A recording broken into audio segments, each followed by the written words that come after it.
Kaya parati ko inuulit-ulit, huwag kayong magpa-11 sa 11. Sabi nila ngayon, paano na yan? 11-11 na. Nag-walk out sila dahil ayaw po nila na makaboto yung ilan naming mga kasama. Lies continue to enslave us. Truth set us free. So today, I'm here to tell you some fundamental truths about what is happening in the Senate and in our country. Let me start with the May 11 change in leadership and also on the walkout by the minority. In both cases, may objective. Nung May 11, kaya pala nandun yung NBI, kaya pala pinapasok ng mga nasa majority noon at nasa minority ngayon, ayaw nila magkaroon ng palitan ng leadership. Ang sinabi nila na hindi katotohanan ay dahil daw to sa impeachment. Pero yung pala, ito'y tungkol sa maraming bagay, kasama po na magkaroon ng independent, impartial impeachment, but also, ayaw na magkaroon ng hearing sa Blue Ribbon na kung saan lalabas ang buong katotohanan. Marami pang ibang issue na sa mga susunod na araw ay pag-uusapan.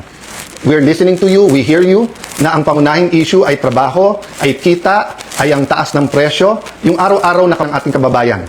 Yan po ay pinakamalaking issue. Ang ating survival, spiritual, physical, financial survival is always a priority. Pareho din sa health po yun. Yun po ang speech ko noon.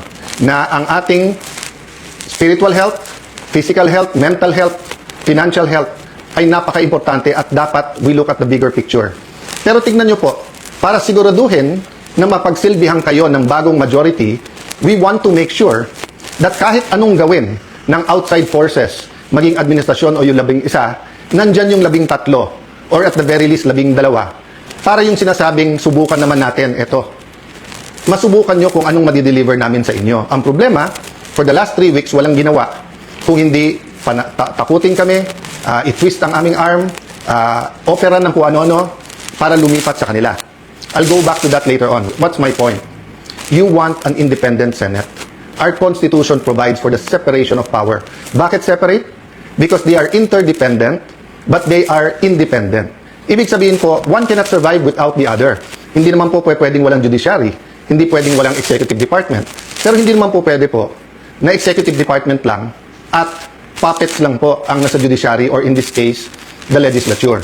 So nung nag-walk out po sila, ano sabi nila? Na utakan ang majority, na gamit ang rules ng minority. Ang sabi nila, master ang play ni Senator Tito Sotto dahil alam niya yung rules. Ayaw po nila na magkaroon ng online dahil sa bibig na rin nilang nanggaling. Sabi nga nila, ang isda sa bibig ng gagaling, may ikukulong daw. Bakit nila alam yung timing sa kulong? Sinabi ni Senator Jinggoy, hindi lang ngayon nangyari sa kanya yan, since February.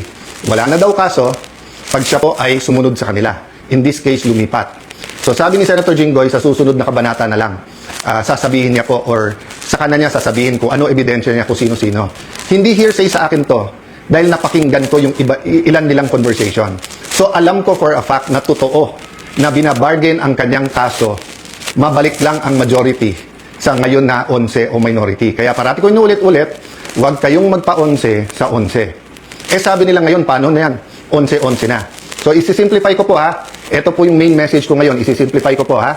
Main message na nakaugnay sa truth. Truth. Nag-walk out sila dahil ayaw po nila na makaboto yung ilan naming mga kasama. Yun po, sa kanila mismo nanggaling yon. Objective ng walkout nila, sila ang maging majority. So ngayon naman po na walang quorum at walang session yesterday and today, may kasamang mga protesta yon. Protest against a puppet Senate na gusto nila. But it is also a parliamentary tool to ensure na tuloy ang Blue Ribbon hearing sa Thursday. Ulitin ko po ha, ginamit nila yung parliamentary tool na walk out para po hindi matuloy ang pag-change ng rules. So ngayon po ang majority, ginagamit din po ang rules sa tama, morally, legally, to ensure na hindi agawin ang mga committees para po matuloy ang hearing ng Blue Ribbon sa Thursday at ang iba't iba pang mga importanteng hearing sa bawat committee. Yes, you heard me right. Sa kanilang official or unofficial spokespersons, no? Meaning sila mismo or yung mga avatar nila or yung mga vloggers, informal PR spokesperson ang nagsabi na sa 11-11, umabsent lang yung isa, mag-abstain lang yung isa, they can move. Sabi po sa isang pahayag o isang vlog at sa iba pong mga news reports, di ba? Pwedeng maging lame duck Senate President, si Alan Cayetano. taga-Taguig at Pateros po kami. Kahit lame duck, lumalaban pa rin. No? So alam po namin plano nila. Ang plano nila, abangan, tanggalin ang mga committee sa legitimate majority. Why do I say legitimate majority? In a completely independent Senate, 13 is 13. Kahit nasa abroad, kahit fugitive, kahit na nakakulong. In a democracy, you cannot say, I love democracy.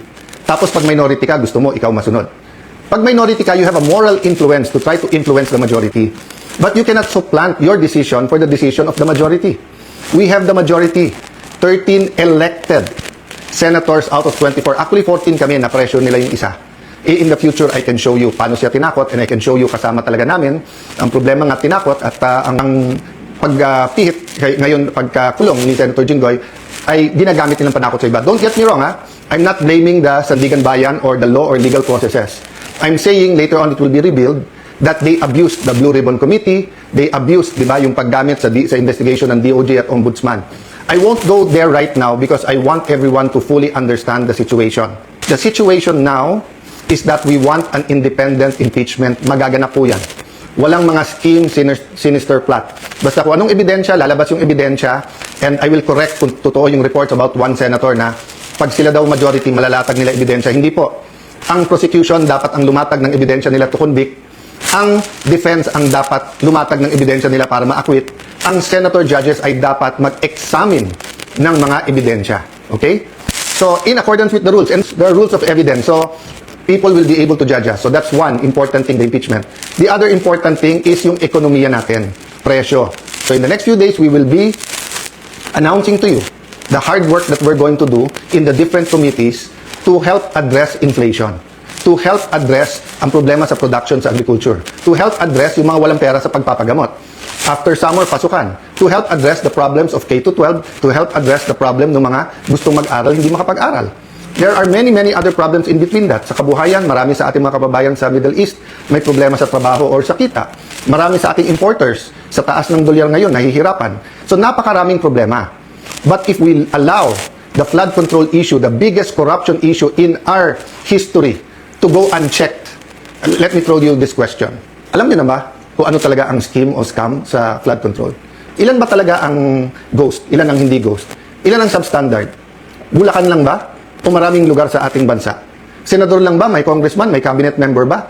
May mastermind ba o wala? Ano yung real numbers?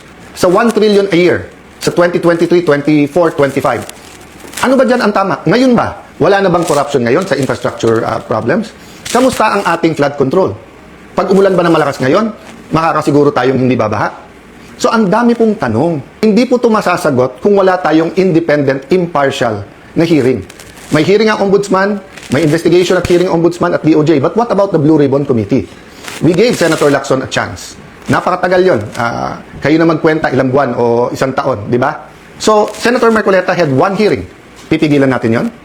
Witnesses. Pag nandyan na yung witness, matetest natin. Kaya ako hindi ako nag-judge.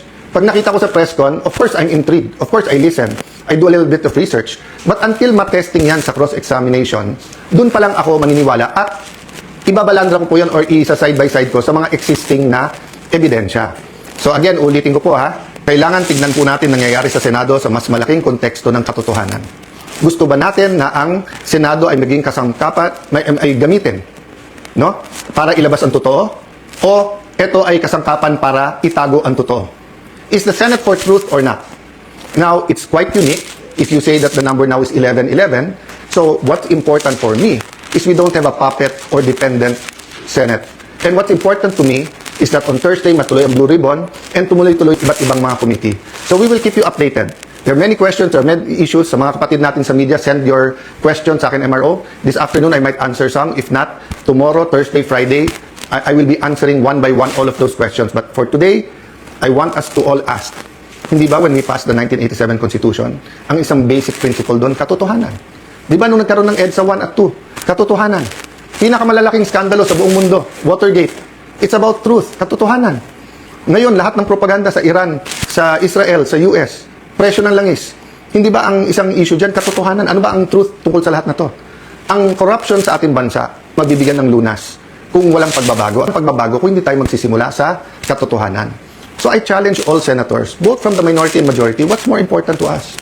Position, wag mabanggit yung pangalan natin, Huwag tayo makasuhan, malapit tayo sa administrasyon, 2028 may ambisyon. If you say you love the country, then why not fight for it? And you know, you may say a lot of things about Senator Jinggoy. You may talk about his past. But I reiterate, I am a witness. Narinig ko yung mga offer sa kanya. Wala ka ng kaso, huwag ka lang kakalas. Nung una, huwag ka sumama dyan kay Senator Loren. Ngayon naman, kumalas ka at join the minority. The minority senators knows this. So stop lying. You know this. Some of you are using it in talking to us. Oh, sabi ko naman sa inyo, no? Pumili tayo ng 13, I'm ready to go anytime, any day. Basta't may 13 na. Show me 13, wala nang problema. Ang pakiusap ko lang, let that be 13 that are fighting for the truth. So that the truth can finally set all Filipinos free. God bless you. God bless the Philippines.